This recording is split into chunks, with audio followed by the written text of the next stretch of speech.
Kochi white collar drug കേസിലെ പ്രതി Kevin ലഹരി വിൽപ്പന നടത്തിയിരുന്നത് മാധ്യമപ്രവർത്തകൻ എന്ന വ്യാജേന. മാധ്യമപ്രവർത്തകൻ എന്ന പേരിലുള്ള വ്യാജ ID കാർഡ് കെവിന്റെ കയ്യിൽ നിന്ന് പോലീസ് പിടികൂടി. ഒരു വർഷത്തിനിടെ 22 ലക്ഷം രൂപയുടെ ഡീലുകളാണ് കെവിൻ നടത്തിയത്. പെൺകുട്ടികളെ ഇരകളാക്കിയാണ് ഇയാൾ ലഹരിക്കടത്ത് നടത്തിയിരുന്നതെന്ന് സംശയിക്കുന്നതായി അന്വേഷണ സംഘം അറിയിച്ചു. കേസിൽ അന്വേഷണം പുരോഗമിക്കുകയാണ്. ഓൺലൈൻ വഴി 1000 രൂപ അടച്ചാൽ ലഭിക്കുന്ന പ്രസ് ID കാർഡാണ് കെവിൻ ഉപയോഗിച്ചിരുന്നത്. ഇന്ത്യൻ പ്രസ് യൂണിയന്റെ ജില്ലാ റിപ്പോർട്ടർ എന്ന പേരിലായിരുന്നു ഇയാളുടെ ഇടപാടുകൾ. പോലീസ് പരിശോധന ഒഴിവാക്കാനും ഇയാൾ ഈ കാർഡ് ഉപയോഗിച്ചിരുന്നു എന്ന് അന്വേഷണ ഉദ്യോഗസ്ഥർ പറയുന്നു. കെവിനെ കസ്റ്റഡിയിലെടുത്ത ദിവസം നടത്തിയ പരിശോധനയിൽ ഫോട്ടോ പതിച്ച ID കാർഡും കണ്ടെടുത്തു. കൃത്യമായ പരിശോധനകൾ ഇല്ലാതെയാണ് സൈറ്റിൽ നിന്ന് ID കാർഡ് നൽകുന്നത്.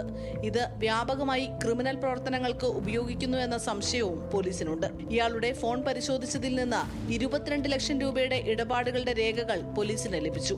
കഴിഞ്ഞ ഒരു വർഷത്തെ ഇടപാടുകളുടെ കണക്കുകൾ മാത്രമാണിത്. തുക ഇനിയും ഉയർന്നേക്കാമെന്നാണ് പോലീസ് നൽകുന്ന സൂചന.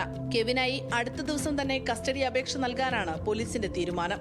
ഇയാളെ വിശദമായി ചോദ്യം ചെയ്തെങ്കിൽ മാത്രമേ കേസിൽ കൂടുതൽ ആളുകൾ ഉൾപ്പെട്ടിട്ടുണ്ടോ എന്നതിൽ വ്യക്തത വരൂ. നൈറ്റ് പാർട്ടികളിലെ പ്രധാന ഡ്രഗ് ഡീലർ കെവിനാണെന്നാണ് കണ്ടെത്തൽ. പെൺകുട്ടികളെ ഇരകളാക്കിയാണ് ഇയാൾ ലഹരി കടത്ത് നടത്തിയിരുന്നത് എന്നും സംശയമുണ്ട്. സിനിമയിൽ അവസരം വാഗ്ദാനം ചെയ്തായിരുന്നു ലഹരി കടത്ത്. ഒരു വർഷം മുൻപ് കെവിൻ ഡാൻസ് ഓഫിന്റെ പിടിയിലായിരുന്നു. അന്ന് ഇയാൾക്കൊപ്പം 3 പെൺകുട്ടികളും ഉണ്ടായിരുന്നു. ലഹരി വിൽപ്പനയ്ക്ക് ഇയാൾക്ക് ഏജന്റുമാർ ഉണ്ടായിരുന്നു എന്നും പോലീസ് കണ്ടെത്തിയിട്ടുണ്ട്. കെവിനെ കസ്റ്റഡിയിലെടുത്ത് ചോദ്യം ചെയ്ത ശേഷം കടവന്ത്രയിൽ നിന്ന് പിടിയിലായ 8 പേരെ ചോദ്യം ചെയ്യാൻ വിളിപ്പിക്കും. വെള്ളിയാഴ്ച കാക്കനാട് വാഴക്കാല ഭാഗത്തു നിന്നാണ് കെവിനെ പിടികൂടിയത്.